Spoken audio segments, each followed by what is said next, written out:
তুমি যদি এমন একজন বাচ্চা হো ফেল করার ভয় আছো, তাহলে তোমার এটা শোনা দরকার।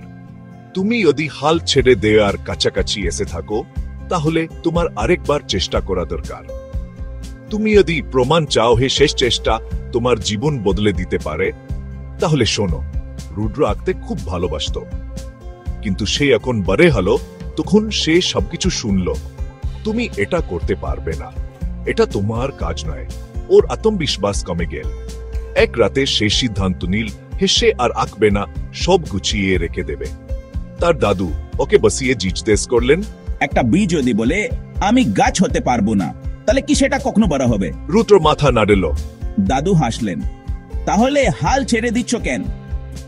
তিনি ওকে আরেকবার চেষ্টা করতে বললেন। রুদ করল। প্রথম দিনটা খারাপ ছিল, দ্বিতীয় দিনটাও, কিন্তু সে চেষ্টা চালিয়ে গেল। এক মাস পর সে স্কুলের আর্ট প্রতিযোগিতায় অংশ নিল এবং জিতল। পুরস্কার হাতে নিয়ে রুদ্র বলল, হাল ছেড়ে দিলে হার নিশ্চিত, কিন্তু শেষ একটা চেষ্টা তোমার পুরো গল্পটা বদলে দিতে পারে। আরেকবার চেষ্টা করো।